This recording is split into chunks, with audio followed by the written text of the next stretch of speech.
మహిళలు పసుపు కుంకాలతో ఆడుకోవడం మీకు అలవాటే జగన్మోహన్ రెడ్డి గారు.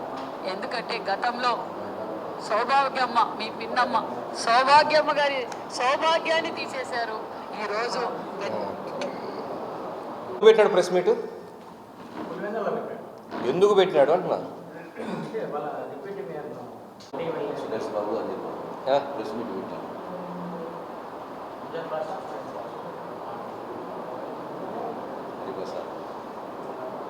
హరిప్రసాద్ వాళ్ళు పెట్టారు ఈ ప్రెస్ మీట్లు ఎన్ని చిల్లర మన మాట్లాడారు. కానీ గత 10 రోజుల కింద కడప రిమ్స్ హాస్పిటల్ దగ్గర ఒక హత్య జరిగితే అది వైసీపీ కార్యకర్త చనిపోయాడు అనే కోణం కన్నా ఇలాంటివి జరగకూడదు, ఈ హత్యలు ఇలాంటి క్రైమ్ జరగకూడదు, ఖచ్చితంగా ఎంక్వైరీ చేసి దాని హంతకుల్ని తొందరగా పట్టకచ్చి చట్టానికి అప్పజెప్పాలని చెప్పేసి పైనుంచి మీరు ఒకటి దీనికి ఇంత వివరణ ఎందుకు చెప్తున్నా అంటే చెప్తున్న తర్వాత ఆర్డర్స్ ఇవ్వడం జరిగింది. ఎప్పుడైనా కూడా పోలీసులకు 100% తీసుకోవడం జరిగింది.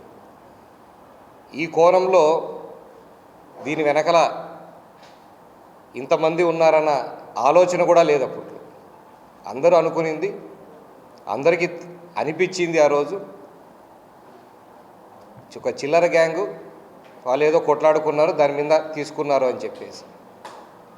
కానీ వాళ్ళని పట్టుకోవడానికి పోయిన టైంలో వాళ్ళ కాల్ డేటాస్ చెక్ చేసుకుంటుంటాను, ఇంకోటి చెక్ చేసుకుంటున్నాను, దీని వెనకాల ఎవరున్నది ఒక్కొక్కరు బయటపడతా వచ్చింది. వాళ్ళని దొరికిన తర్వాత విచారిస్తే నిజాలు చెప్తూ రావడం జరిగింది. దానికి అనుగుణంగా పోలీసులు యాక్షన్ తీసుకుంటూ జరగడం అయింది. గుమ్మడికాయలు దొంగ ఎవరంటే భుజాలు అనుకున్నాడు అంటే ఎవడో ఏదో సినిమాలో బ్రహ్మానందం ఆ పక్క దొంగ అనుభూతానంటే ఈడోడు అన్నట్టు ఉంటుంది చూడు, ఈడోడు నిమ్మ కూడా అనేది సినిమాలో ఉంటుంది, రవితేజ బ్రహ్మానందం. ఆ సినిమాలో పడినట్టు ఒకరి మీద ఒకరు వైసీపీ వాళ్ళే మేము దొరుకుతానం చేసింది మీకోసం కదా అన్నట్టు వాళ్ళు చెప్పిరి. అన్నీ దొరికిన తర్వాత మేం కాదు ఇది కావాలని పొలిటికల్గా చేస్తారు. పొలిటికల్గా ఎక్కడన్నా ఒక కామెంట్ కానీ ఒక ఫోన్ కాల్ కానీ ఎక్కడన్నా జరిగిందా? పొలిటికల్గా చేసే అలవాటు ఎవరికి ఉంది? అన్నీ మాట్లాడదాం. పొలిటికల్గా చేసే అంత టైము కానీ చంద్రబాబు నాయుడు గారికి లేదు. ఇప్పుడు దాన్ని అంటే పొలిటికల్ వెంజెన్సీ కిందకి పోయి మార్చే అంత ఇది ఏమైందంటే మా ఎక్స్ఎమ్మెల్యే గారు రవీంద్రనాథ్ రెడ్డి గారు మెల్లగా దీన్ని జగన్ కంటగడుతున్నాడు. మధ్యలో మీరు నిన్న ప్రెస్ మీట్ చూసినారో లేదో, మా డిప్యూటీ మేయర్ని అరెస్ట్ చేసినారు, దీన్ని జగన్ కంటగట్టాలని చూస్తున్నారు అని అన్నాడు. జగన్కి వీళ్ళు అంటగట్టాలని ఆలోచన లేకపోయినా ఇతనే అంటగట్టించే పరిస్థితిలో నిన్న మాట్లాడడం జరిగింది. ఆయన అక్కడ దొరికినవి కొందరు అయితే ఎవరు కూడా జగన్ గురించి ఇంకా ఎంక్వైరీలో మాట్లాడకపోయేటప్పటికీ ఈయననే జగన్ ఇరికిచ్చేసే మేమంతా సేఫ్ ఉంటామన్నట్లుగా మాట్లాడడం జరిగింది. జగన్ అట్లాంటోడు కాదు, జగన్ ఇట్లాంటోడు మొదలు పెట్టింది ఒక చోట, దొరికింది ఒకడు, ఖచ్చితంగా చేపించారనే ఆధారాలు ఉన్నాయి కాబట్టి ఒకరిని తీసుకుపోయి లోపల పెట్టారు. డిప్యూటీ మేయర్ని లోపల పెట్టలేరు, ఇంకా దొరకలేదు, ఆయన మీద కేసు ఫైల్ చేశారు. అక్కడి నుంచి ఎక్కడికి వస్తుందో అని చెప్పేసి ముందే నువ్వు పెట్టేసి జగన్ జగన్ జగన్ అని మాట్లాడుతున్నారు. దీంతోనే మీకు అర్థమవుతుంది దీని కుట్ర వెనకల ఎవరెవరు ఉన్నారు. జగన్ గారు కూడా ఖచ్చితంగా ఇంటిమేట్ అయ్యే ఉంటుందని అనుకున్నామంటే ఇట్లాంటి కార్యక్రమాలన్నీ ఆ పార్టీలో బాగా అలవాటైన పని. వివేకానంద రెడ్డి గారి హత్యతో మొదలు పెట్టుకుంటే గొడ్డలపోటు పెడితే గొడ్డలపోటు జరిగింది ఒకటి, దాని వెనకలు ఉన్నది ఒకరు. పొద్దున పేపర్లో ఏమో సాక్షి టీవీలేమో చంద్రబాబు నాయుడు గారు చేయించారు. దాంతో ఒక ఎలక్షనే గెలిచినావు, అది అడ్డం పెట్టుకొని సీఎం కూడా అయిపోయినావు. ఇంకా ఇలాంటి అలవాట్లు మానుకోలే వైసీపీ పార్టీ. ఎమ్మెల్సీ ఆయన ఒక ఆయన చంపాల డ్రైవర్ని చంపేసి అది కూడా బయట వాళ్ళు చేసినారని చెప్పినారు, అది కూడా బయటికి వస్తూ ఉన్నాయి. ఇట్లా ఎక్కడికి పోయిన గవర్నమెంట్లో మళ్ళా వాళ్ళ కార్యకర్తనే చంపుకున్నారు, శ్రీనివాసరెడ్డినని, మాదే కాన్స్టిట్యున్సీలో. అది కూడా టీడీపీ వాళ్ళ మీద వేశారు. అప్పుడున్న టీడీపీ మా సుబ్బారెడ్డి ఇప్పుడు మార్కెట్ యార్డ్ చైర్మన్ ఉన్నాడు, ఆయన పేరు వేయడం జరిగింది. ఆయన పేరు వాళ్ళ ముద్దాల కింద చూపించి వాళ్ళందరినీ అరెస్ట్ చేయడం జరిగింది. ఆ చంపినోడేమో ఇప్పుడు కూడా మీ వెనకలే తిరుగుతూ ఉన్నాడు, మీతో పాటే తిరుగుతున్నాడు వైసీపీ వాళ్ళతో. చంపించుకునేది బలిపశువు అయ్యేది వైసీపీ కార్యకర్తే, చంపేది వైసీపీ వాళ్ళే, బ్లేమ్ మాత్రం టీడీపీ వాళ్ళ మీద వేయడం జరుగుతుంది. ఇప్పుడు గవర్నమెంట్ మాది ఉంది కాబట్టి పొలిటికల్గా చేస్తున్నారని చెప్పేసి, దీంట్లో ఎక్కడన్నా పొలిటికల్ ఒక యాంగిల్ వచ్చిందా? ఎవరన్నా కూడా ముందు నుంచి వీళ్ళు ఉన్నారని ఏమన్నా స్టేట్మెంట్లు ఇవ్వడం కానీ, ఎవరన్నా ఉన్నారని తెలియజెప్పడం కానీ పోలీస్ ఎంక్వైరీలో బయటపడింది, ప్రూఫ్స్తో సహా బయటపడింది. సిగ్గు లేకుండా ఏది పడితే అది మాట్లాడాలని చెప్పి తప్పించుకోవడానికి ఇలాగా చంద్రబాబు నాయుడు గారు ఎక్కడ వంగవీటి రంగా హత్య కేసులో ఇది చేశాడు, దానికి ఇది చేశాడు, ఏం మాట్లాడుతున్నారో కూడా తెలియకుండా, సంబంధం లేకుండా మాట్లాడుతూ ఉన్నారు. ఇటు ఆ పక్క మాట్లాడి ఈ పక్క జగన్కి లింకు చేశాడు. జగన్ వాళ్ళ అబ్బాయిని చంపినప్పుడు ఏం చేయలే, వాళ్ళ రాజశేఖర రెడ్డి గారు కలిపినాడు ఇవన్నీ అని చెప్పేసి. ఇప్పుడు ఈ మధ్యకాలంలో వివేకానంద రెడ్డి గారి హత్య దగ్గర నుంచి మొదలు పెడితే ఎన్ని రకాలు ఇట్లాంటివి హత్యలు జరిగినాయి, అవి ఎన్ని రకాలుగా అవతల పార్టీ మీద మీరు చేయాలని చూసినారు. అన్నీ బయటపడతానే ఉన్నాయి కదా. మీ మీదే మీరే హత్యా ప్రయత్నం చేసుకుంటారు కోడికత్తితో, అది పార్టీ పోతేనే బయటపడింది. కోడికత్తితో చేపించుకునేది. ఈ అలవాట్లు, ఈ క్రిమినల్ తెలివితేటలు ఎన్ని వైసీపీ వాళ్ళకు పుష్కలంగా ఉన్నాయి.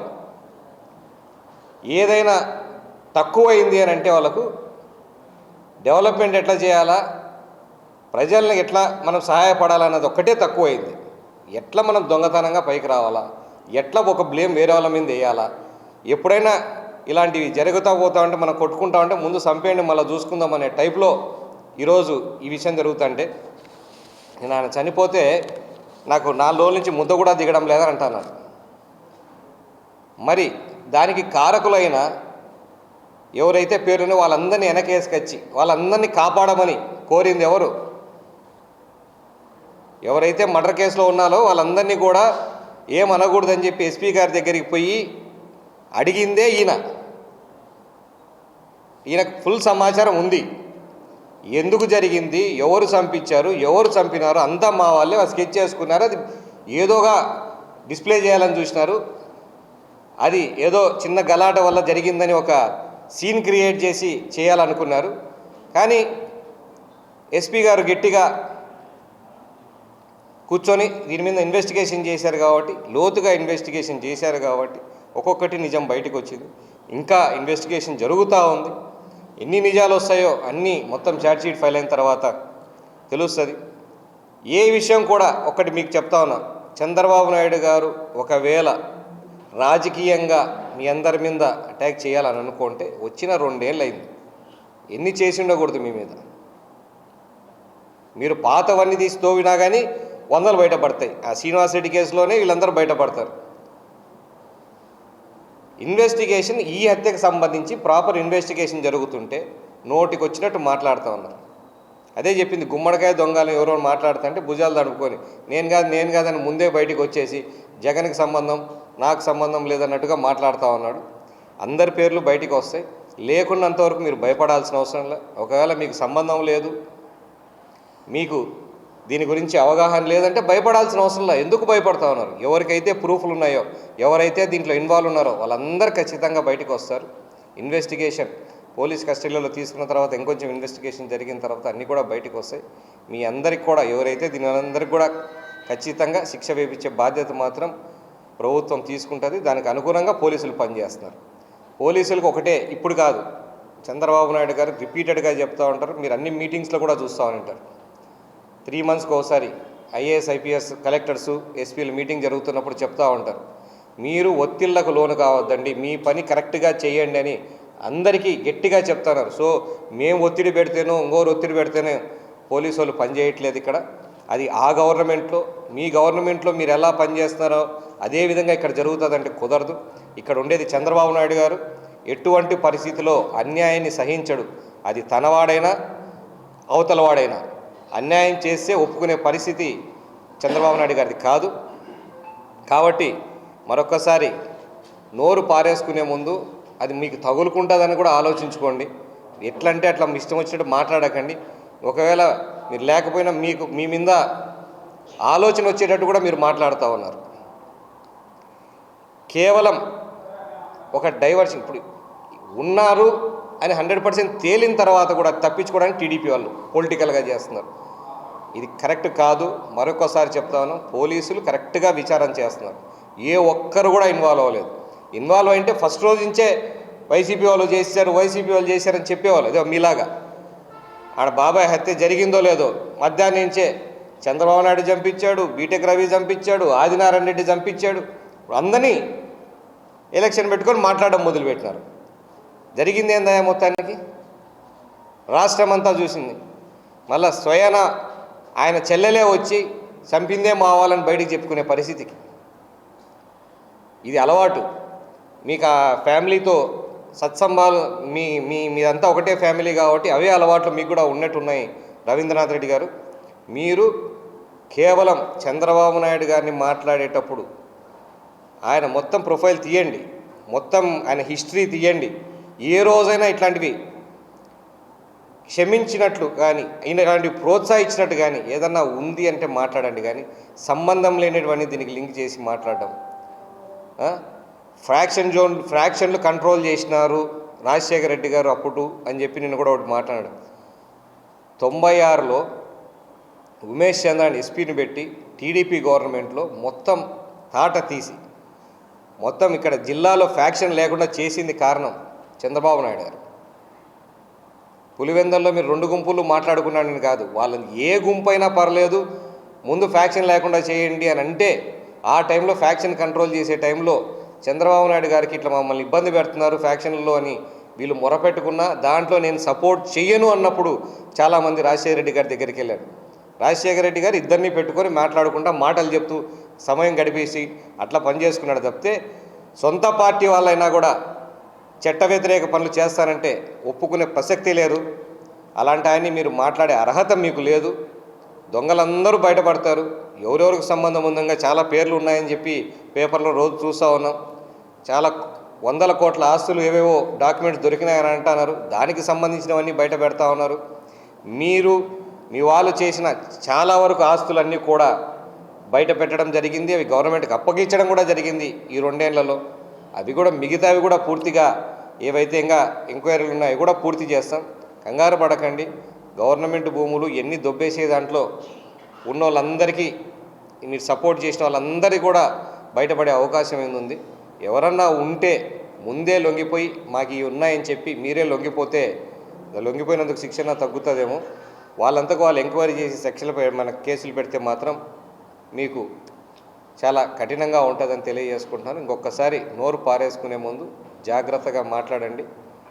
ఎవరు పడితే వాళ్ళు మాట్లాడితే ఒప్పుకునే ప్రసక్తే లేదు. పొలిటికల్గా చేయాలనుకుంటే ఫస్ట్ రోజే చేసేవాళ్ళం. ఇన్ని రోజులు ఆగాల్సిన అవసరం లేదు. ఫస్ట్ రోజే కాదు, ఒకవేళ ఇప్పటికైనా మీరు ఆలోచన తెలుసుకోకపోతే పొలిటికల్గా చేసే ఎట్లుంటుంది కూడా చూపించాల్సిన అవసరం వస్తే చూపించాల్సి ఉంటుంది. ఊరికే నోరు పారేసుకోకండి. Thank you.